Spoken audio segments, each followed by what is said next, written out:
Fevral oyida kuzatiladigan ob-havo prognozi taqdim etildi. Assalomu alaykum hurmatli tomoshabin. Kanalimizga xush kelibsiz. Videoroliklarimiz ostida bir dona like tugmasini bosib qo'yishni yodingizdan chiqarmang. O'zbekistonda fevral oyi ko'p yillik kuzatuvlar bo'yicha harorat kesimida me'yoriy va undan biroz yuqori, yog'ingarchilik bo'yicha vodiy hamda shimolning ayrim hududlarini hisobga olmasa namroq o'tishi kutilmoqda. Iqlimshunos Erkin Abdulahadov gazeta uchun oylik prognozni tayyorladi. O'zbekistonda fevral oyi ko'pincha aldamchi bo'ladi. Qish bilan bahor orasidagi bu noaniq pallada tabiat ham go'yo ikkilanib turganday. Bir kuni sovuq yana qaytib qishni eslatsa, ortidan iliq kunlar kelib, bahor yaqinlashgandek tuyuladi. Oy oxiriga borib tabiat sekin-asta uyg'ona boshlaydi. Fevral har doim ham muloyim, xavfsiz oy emas. Eng xavfli jihati shimoldan to'satdan kirib keladigan qattiq sovuqlardir. O'zgidromet fevral oyi uchun maslahatomuz prognozlarni e'lon qildi. Agentlikning oylik ob-havo prognozi xabarida butun boshli kutilayotgan oy harorati va oylik yog'ingarchilik qiymatining ko'p yillik iqlimiy me'yordan qanday chetlatilishi, bir so'z bilan aytganda, oy iliqmi yoki sovuq, quruqmi yoki nam o'tishi haqidagi holat ochiqlanmagan.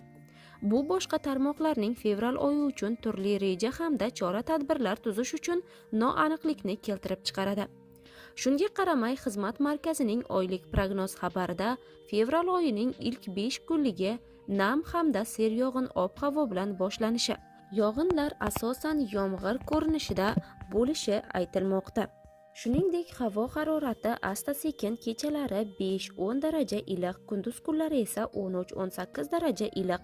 Oyning keyingi kunlaridan fevral oxiriga qadar harorat biroz o'zgaruvchan bo'lishi taxmin qilingan.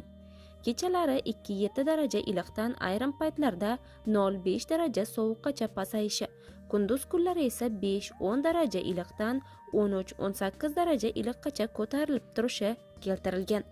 Agentlik fevral davomida har 10 kunlikda ayrim kunlari 2-3 kun yog'ingarchilik bo'lishi mumkinligini, yomg'ir bilan birga ba'zi hududlarda qor yog'ishi ham istisno qilinmaganligini qo'shimcha qilgan. Ushbu xabar asosida oylik harorat biroz yuqori bo'lishi kelib chiqadi va oyning har 10 kunligida 2-3 kunlik nam havo oqimlari kuzatilishiga ishoralar ham mavjud. Biz xalqaro ob-havo prognoz markazlari, qo'shni ob-havo byuro prognozlari hamda turli mintaqalarda uzoq muddat uchun ob-havo o'zgarishlarini hal etib qoluvchi dunyodagi 5 ga yaqin alomatdan kelib chiqib oylik prognozni tuzishdan chuqurroq tahlillarga tayanib ko'ramiz. Shunday qilib, oyning birinchi 10 kunligi qisqa hamda nam muddatli sovuqlarni inkor etmagan holda iliqroq, ikkinchi 10 kunlik ham yog'ingarchilik bo'yicha mo'tadil hamda issiq, uchinchi 10 kunlik esa ayrim hududlarda quruqroq hamda sovuqroq bo'lishi oydinlashmoqda. Bir so'z bilan aytganda, fevral oyi voha tomonlar uchun namgarchilik va iliqroq, vodiy va shimol tomonlar uchun biroz quruqroq hamda mo'tadil bo'lishi kutilmoqda.